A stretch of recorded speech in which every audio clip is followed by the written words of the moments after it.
इसी के अगले क्रम में क्लास 12th के बच्चों के लिए आज से उनका नया कोर्स लेकर के आए हैं। इस सेशन में आज की पहली क्लास। तो प्रीवियस वीडियो में जैसा कि हमने बात किया था physics part first, physics part first के हमने बात किए थे लास्ट क्लास में सिलेबस की। तो आज उसी सिलेबस को आज हम लोग स्टार्ट करेंगे। तो फिजिक्स पार्ट फर्स्ट में जो सबसे पहली यूनिट होगी वो होगी इलेक्ट्रो मैग्नेटिज्म। मैग्नेटिज्म मैंने प्रीवियस वीडियो में आपको इसका क्लासिफिकेशन बहुत ही अच्छे से समझाया था।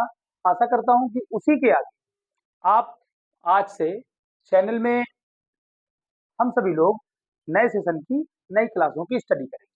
इलेक्ट्रोस्टैटिक्स में मैंने बताई थी दो ब्रांचें होती हैं। इलेक्ट्रोमैग्नेटिज्म में दो ब्रांचें बताई थी मैंने, एक इलेक्ट्रोस्टैटिक्स, एक बताई थी इलेक्ट्रोडायनेमिक्स। मतलब एक में हम लोग स्टडी करते हैं चार्ज एट रेस्ट और एक में स्टडी करेंगे charge in motion. Charge in motion physics की थोड़ी सी बड़ी ब्रांच है, इलेक्ट्रोमैग्नेटिज्म की एक बड़ी ब्रांच। अच्छा, तो आज हम लोग डिस्कशन करने वाले हैं इलेक्ट्रोस्टैटिक में चार्ज। चार्ज चार्ज क्या है? तो चार्ज को हिंदी में हम लोग बोलते हैं बेटा आवेश। चार्ज को हिंदी में हम लोग बोलते हैं आवेश। क्या है? चार्ज किसी भी मैटर की एक इंट्रिंसिक प्रॉपर्टी। कैसी प्रॉपर्टी है? Intrinsic property. इंट्रिंसिक प्रॉपर्टी किसी भी मैटर की इंट्रिंसिक प्रॉपर्टी है। कौन? चार्ज। बात करते हैं कि इंट्रिंसिक प्रॉपर्टी क्या होती है। बात करते हैं कि इंट्रिंसिक प्रॉपर्टी क्या होती है। इंट्रिंसिक प्रॉपर्टी से हमारा केवल और केवल इतना समझना है कि ऐसी प्रॉपर्टी जिस पर हम कोई क्वेश्चन नहीं कर सकते। मतलब हिंदी में कहेंगे मूलभूत गुणधर्म। मूलभूत गुणधर्म। बात को समझना है, बात को समझना है कि चार्ज किसी भी मैटर की इंट्रिंसिक प्रॉपर्टी है, मूलभूत गुणधर्म है। मतलब समझेंगे बेसिक। जैसे कि हमने सुना होगा ब्रिक्स। ब्रिक्स काहे से बनती है? तो ब्रिक्स बनती है बच्चों डस्ट से, डस्ट पार्टिकल से डस्ट बनती है। बात करेंगे कि वो जो डस्ट पार्टिकल है उसका फॉर्मेशन काहे से हुआ है? तो उसका फॉर्मेशन हुआ है मॉलिक्यूल से।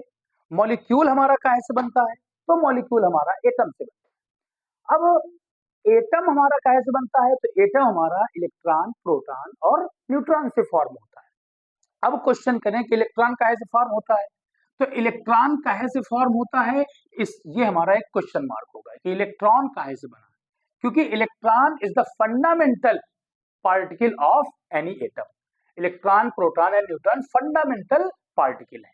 तो इसी तरह से एक ऐसी प्रॉपर्टी किसी भी मैटर की, एक ऐसी प्रॉपर्टी किसी भी मैटर की जो क्वेश्चन नहीं किया जा सकता, जिसपे हम लोग क्या नहीं कर सकते? क्वेश्चन नहीं कर सकते कि ऐसा क्यों। मतलब इसके बाद और कोई स्टडी नहीं है चार्ज की। तो चार्ज क्या है? एक पदार्थ की, किसी भी मैटर की कैसी? Intrinsic property. अच्छा, बात करते हैं कैसी प्रॉपर्टी। तो चार्ज, मैंने फिर से एक बार बता रहा हूं कि चार्ज किसी भी मैटर की इंट्रिंसिक प्रॉपर्टी होती है। तो इस पर अगर और डिस्कशन किया जाए तो ये कहा जा सकता है charge is a property of any matter. Charge is a property of any matter which is produce electric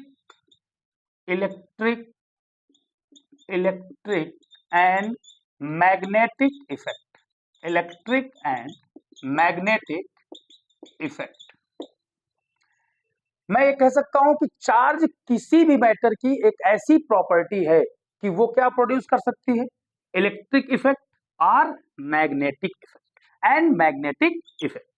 समझिएगा, electric effect and magnetic effect को प्रोड्यूस करने वाली या इलेक्ट्रिक इफेक्ट और मैग्नेटिक इफेक्ट को फील करने वाली किसी भी मैटर के पास कोई ऐसी प्रॉपर्टी हो कि वो इलेक्ट्रिक इफेक्ट को या तो प्रोड्यूस करे, इलेक्ट्रिक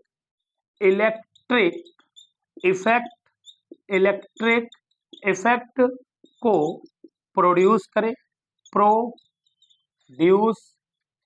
प्रोड्यूस करे, ठीक, प्रोड्यूस मतलब उत्पन्न करे, या इसका अनुभव करे, फील करे, अनुभव करे, या इसको क्या करे, इलेक्ट्रिक और मैग्नेटिक इफेक्ट को या तो वो क्या करे, प्रोड्यूस करे या इफेक्ट को फील करे। तो ऐसी जो प्रॉपर्टी होगी किसी भी मैटर की, उसे हम क्या कहेंगे बेटा, चार्ज कहेंगे। चार्ज की डेफिनेशन को एक बार फिर से हम समझेंगे, कि किसी पदार्थ का वह गुण जो उसमें विद्युत क्षेत्र तथा चुंबकीय क्षेत्र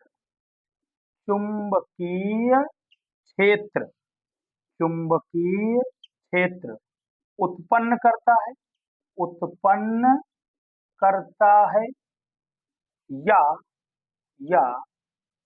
अनुभव करता है, या उसका क्या करता है, अनुभव करता है या कर सकता है। किसी भी पदार्थ का वह गुण जो उसमें विद्युतीय क्षेत्र या चुंबकीय क्षेत्र क्या करेगा, उत्पन्न करता है, या उसका क्या कर सकता है, अनुभव कर सकता है। तो ऐसी पदार्थ की जो प्रॉपर्टी होती है बच्चों, इस प्रॉपर्टी को हम लोगों ने नाम दिया है आवेश, इंग्लिश में कहते हैं चार्ज। तो चार्ज एक किसी भी ऑब्जेक्ट की एक इंटरनल प्रॉपर्टी है, इंट्रिंसिक प्रॉपर्टी है, मूलभूत गुणधर्म है। और ऐसा गुणधर्म है कि जो इलेक्ट्रिक एंड मैग्नेटिक फील्ड को प्रोड्यूस भी कर सकता है और उसको फील भी कर सकता है, उसका अनुभव भी कर सकता है। तो वीडियो को पॉज करके आप लोग इसको डेफिनेशन वगैरह जरूर लिखें, और कॉपी कलम साथ में लेकर के बैठे, कॉपी पेन साथ में लेकर के बैठे, ताकि वीडियो को बीच बीच में पॉज करके नोट्स अवश्य लिखते रहें। अब हम लोग इसी में बात करेंगे चार्ज की, जो अगला क्रम होगा, इसी में हम लोग आगे बात करेंगे, इसी में चार्ज में हम आगे बात करेंगे कि टाइप्स ऑफ चार्ज, बात करेंगे types of charge, types of charge मतलब आवेश के प्रकार, types of charge. There are two types of charge. Number एक positive charge and other is negative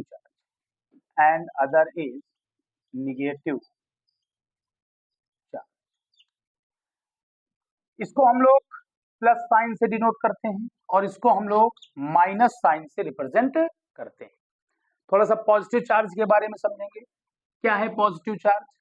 in which place number of proton is also greater than number of electron, this type of charge is known as positive charge. जिस स्थान पर प्रोटॉनों की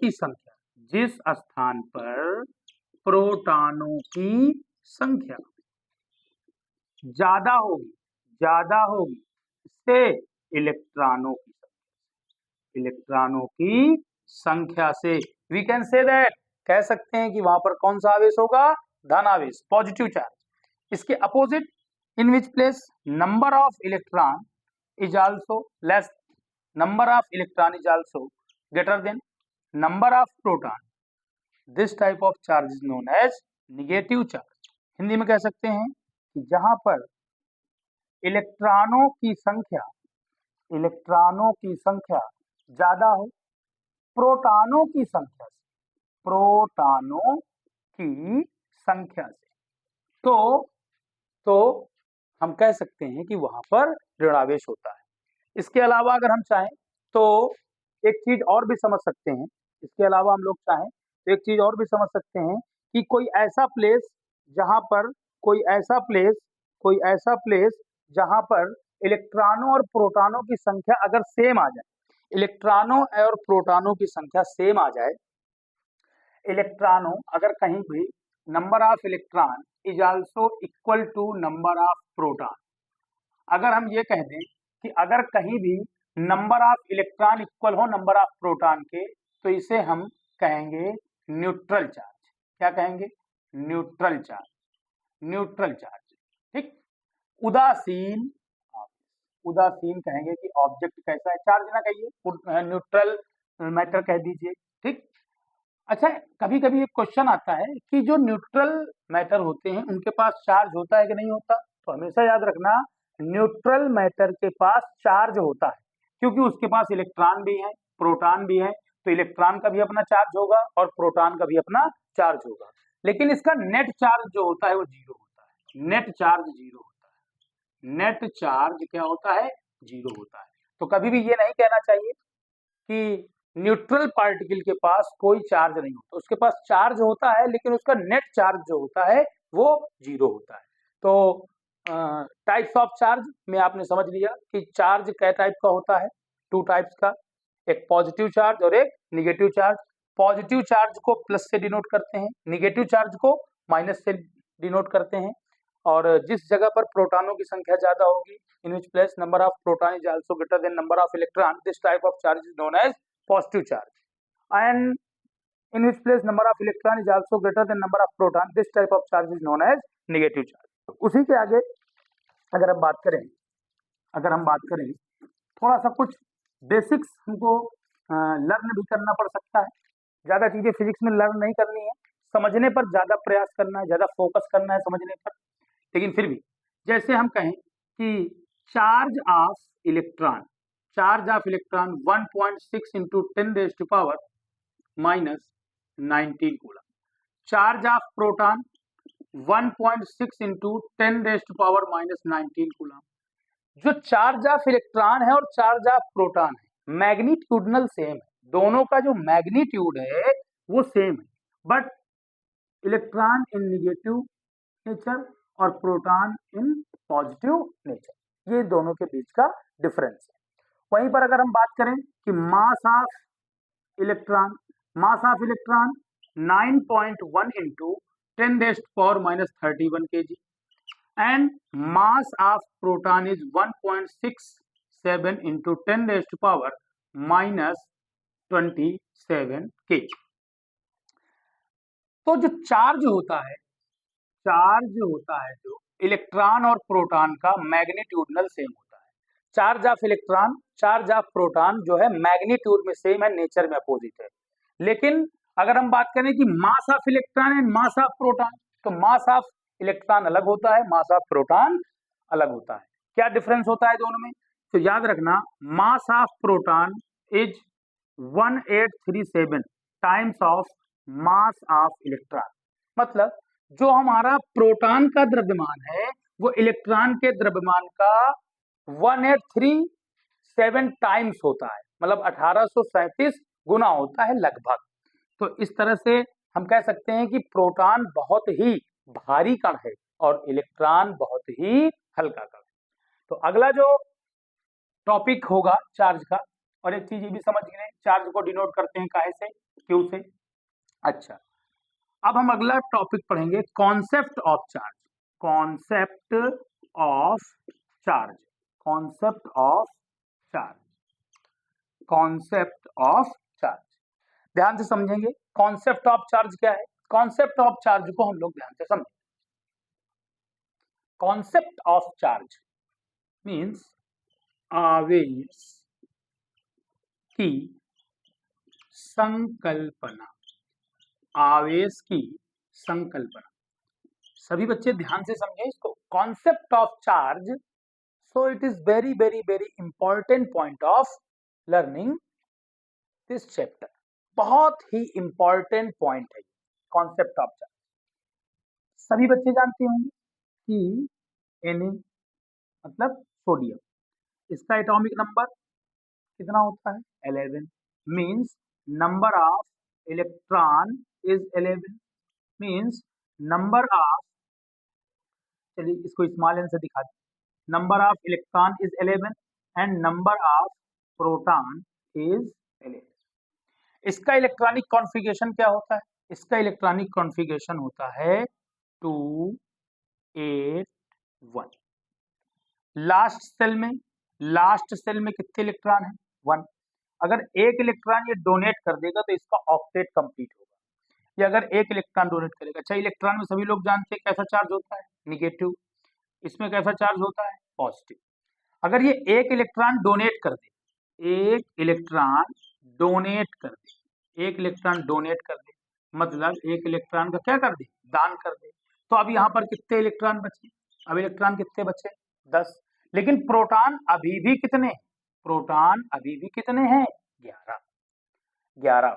अब आप समझो कि यहां पर इलेक्ट्रॉन का चार्ज और प्रोटॉन का चार्ज मैग्नीट्यूड में समान है, इक्वल है, लेकिन opposite in nature. Charge of electron and proton is also equal but opposite in nature. अब यहां पर 10 इलेक्ट्रॉन, तो 10 इलेक्ट्रॉन का चार्ज इतने गुना 10, 11 प्रोटॉन, तो कौन ज्यादा हुआ? प्रोटॉन ज्यादा हुआ। तो 10 इलेक्ट्रॉनों के चार्ज से 10 प्रोटॉनों का चार्ज खत्म हो जाएगा, कट जाएगा। बचेगा कौन? बच्चों बचेगा एक प्रोटॉन का चार्ज। तभी आपने अक्सर देखा होगा कि लिखा रहता है Na पॉजिटिव। क्यों? क्योंकि एक इलेक्ट्रॉन डोनेट करने के बाद यहाँ पर एक प्रोटॉन क्या हो जाता है ज्यादा हो जाता है। तो एक कॉन्सेप्ट इसका जो निकल के आया कि इलेक्ट्रॉन का जो डोनेशन होता है, जो इलेक्ट्रॉन का डोनेशन होता है, इलेक्ट्रॉन का डोनेशन पॉजिटिव चार्ज देता है। इलेक्ट्रॉन का डोनेशन क्या देता है? पॉजिटिव चार्ज देता है। ठीक, बात समझ में आ गई? फिर से एक बार समझेंगे कि सोडियम हमने लिया, सोडियम में कितने इलेक्ट्रॉन होते हैं बच्चों? सोडियम में इलेक्ट्रॉन होते हैं 11, प्रोटॉन भी कितने होते हैं 11। अब ये इसका जो इलेक्ट्रॉनिक कॉन्फ़िगरेशन होता है वो 2 8 1 है। तो जो हमारा 1 है 1, ये एक इलेक्ट्रॉन अगर डोनेट कर दे तो इसका ऑक्टेट कंप्लीट हो जाएगा। मतलब एक इलेक्ट्रॉन डोनेट कर देगा तो अब इसके पास कितने इलेक्ट्रॉन बचे? अब इलेक्ट्रॉन बचे 10। अभी प्रोटॉन अभी कितने हैं? प्रोटॉन अभी भी कितने हैं? प्रोटॉन अभी भी कितने हैं बच्चों? 11।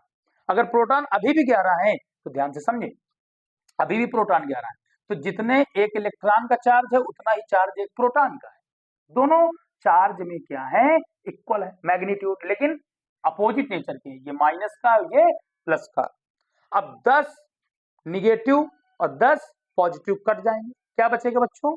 बचेगा एक इलेक्ट्रॉन। क्या बचेगा? एक प्रोटॉन। क्या बचेगा? एक प्रोटॉन बचेगा। क्या बचेगा? एक प्रोटॉन बचेगा। तो एक प्रोटॉन बचेगा तो एक पॉजिटिव चार्ज बचा। तो क्या जो इसका रिजल्ट क्या निकल के आया? रिजल्ट निकल के आया कि जो इलेक्ट्रॉन का डोनेशन है, इलेक्ट्रॉन के डोनेशन से क्या होता है? इलेक्ट्रॉन के डोनेशन से पॉजिटिव चार्ज प्रोड्यूस होता है। कौन सा चार्ज प्रोड्यूस होता है? Positive charge. अच्छा, अब इसी के बाद अगर देखें तो थोड़ा यहां देख लेंगे ऊपर साइड। देखिए, अब बात करेंगे कि अगर हमने एक और भी कोई भी ले लीजिए, अगर हमने ले लिया Cl, तो Cl हम जानते हैं क्लोरीन, इसका एटॉमिक नंबर 17, इलेक्ट्रॉनिक कॉन्फ़िगरेशन 2 8 7। अगर एक इलेक्ट्रॉन, देखिए यहाँ पर इलेक्ट्रॉन कितने हैं? इलेक्ट्रॉन यहाँ पर 17 है। यहाँ पर प्रोटॉन कितने हैं? प्रोटॉन भी यहाँ पर कितने हैं? 17 है। अगर ये एक इलेक्ट्रॉन कहीं से ले लेगा तो इसका ऑक्टेट कंप्लीट हो जाएगा। एक इलेक्ट्रॉन ले लेगा तो ऑक्टेट कंप्लीट हो जाएगा।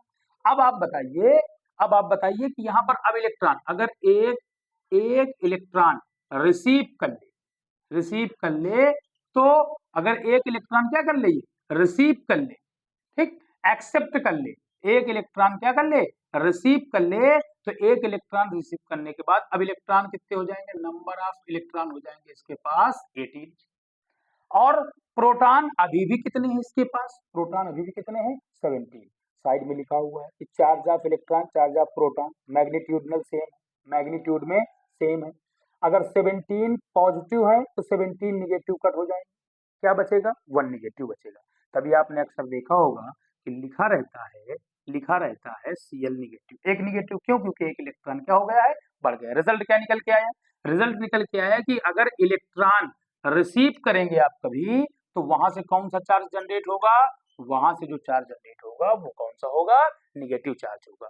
तो एक रिजल्ट जो मेन रिजल्ट निकल के आया है कि जो चार्ज के लिए उत्तरदायी कण है, ये कह सकते हैं कि जो चार्ज के लिए उत्तरदायी कण है वो इलेक्ट्रॉन है।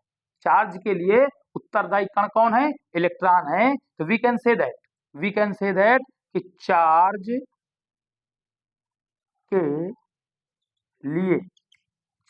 के लिए उत्तरदायी कण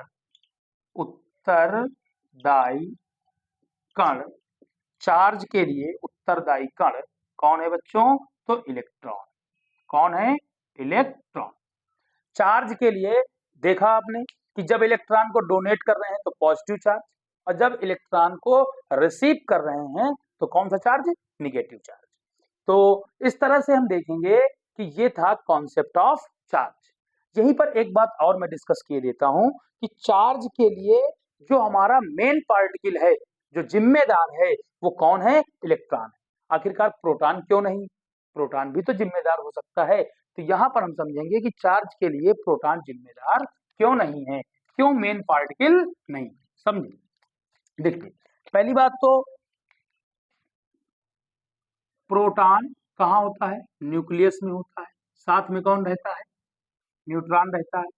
तो ये दोनों जो पार्टिकल होते हैं ये बहुत ही मजबूत बल, इंटरनल मॉलिक्यूलर फोर्स, या कह दें कि प्रबल नाभिकीय बल, स्ट्रॉन्ग न्यूक्लियर फोर्स से कनेक्ट होते हैं। और अपने अर्थ में जो ये तुम्हारा प्रबल नाभिकीय बल है, प्रबल नाभिकीय बल है, जो प्रबल नाभिकीय बल है, ये बहुत ही मजबूत बल है और ये एक दूसरे से दूर नहीं हटते।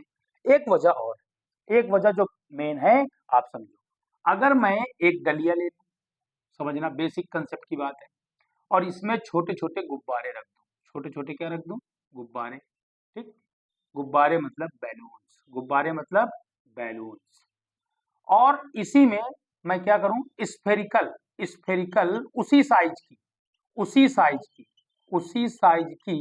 स्फेरिकल सेम साइज की, गुब्बारे की साइज की ही सेम साइज की मैं क्या करूं कि किसी भी मेटालिक बॉल रख दें, मेटालिक बॉल रख दें।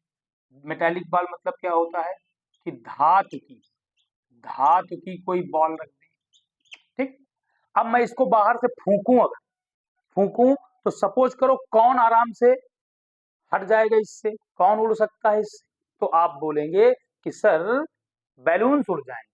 व्हाट्स रीजन बिहाइंड इट, क्यों उड़ जाएंगे, इसके पीछे क्या कारण है, क्योंकि जो बैलून्स का मास है वो बहुत ही कम है। जो मास ऑफ बैलून्स है वो कम है किसके, compare to mass of metallic ball के कंपेयर में इसका बैलून्स का जो मास है बहुत कम है। इसी तरह यहाँ पर क्या होते हैं, इलेक्ट्रॉन होते हैं। और मैंने आपको पहले ही बता दिया कि जो मास ऑफ प्रोटॉन है, मास ऑफ प्रोटॉन मतलब प्रोटॉनों का द्रव्यमान, बेटा क्या, प्रोटॉनों का द्रव्यमान बहुत ज्यादा होता है किससे, इलेक्ट्रॉनों के द्रव्यमान से। जैसे यहाँ देखिए मेटालिक बॉल का द्रव्यमान, उतनी ही साइज की बॉल मेटालिक है और उतने ही साइज का गुब्बारा है, तो हल्का कौन होगा, गुब्बारा होगा। जरा सा आप इसे बाहर से कोई एक्सटर्नल एनर्जी देंगे, फूकेंगे तो गुब्बारे बाहर उछल जाएंगे। क्यों, क्योंकि उनका मास क्या है, कम है। ऐसे ही यहाँ पर होता है एटम में, इलेक्ट्रॉन आसानी से ट्रांसफर कर जाते हैं। क्यों ट्रांसफर कर जाते हैं, क्योंकि इनका मास बहुत ही कम होता है, इनका मास बहुत कम होता है। तो एक रीजन तो हुआ कि प्रोटॉन इसलिए मूव नहीं कर सकता क्योंकि प्रोटॉन स्ट्रॉन्ग न्यूक्लियर फोर्स से कनेक्ट होता है। इस जो न्यूक्लियस होता है न्यूक्लियस में प्रोटॉन और न्यूट्रॉन के बीच जो फोर्स लगी है या प्रोटॉन प्रोटॉन के बीच जो फोर्स लगी है वो स्ट्रॉन्ग न्यूक्लियर फोर्स है। और अपनी अर्थ में इसको तोड़ना इतनी एनर्जी नहीं है कि इसको हम इजीली तोड़ सकें। पहला रीजन। दूसरा रीजन क्या है? दूसरा रीजन ये है कि जो मास ऑफ इलेक्ट्रॉन, जो मास ऑफ इलेक्ट्रॉन है, mass of electron is so very low compared to comparing to the mass of protons, mass of protons। तो अगर देखा जाए तो कम मास होने की वजह से, क्या होने की वजह से? कम द्रव्यमान होने की वजह से बहुत कम एनर्जी में इलेक्ट्रॉन क्या कर जाता है? बहुत जल्दी मूव कर जाता है, ट्रांसफर कर जाता है। एक कोई भी आदमी हो, आप सपोज करिए कोई भी एक आदमी हो, अगर उसका जो मास है वो 20 केजी हो और एक का मास हो 60 केजी। अब दोनों को मूव कराना हो, एक जगह से दूसरी जगह उठा कर ले जाना हो, किसमें एनर्जी ज्यादा लगेगी? ऑब्वियसली 60 केजी वाले में एनर्जी ज्यादा लगेगी, 20 केजी वाले में कम लगेगी। क्यों? क्योंकि उसका मास कम है। तो ये रहा कॉन्सेप्ट ऑफ चार्ज।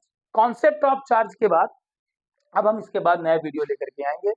आप इसको आराम से पढ़ें और इसी तरह रोज आपको वीडियो प्रोवाइड किए जाएंगे इस नए सेशन में। बहुत बहुत धन्यवाद।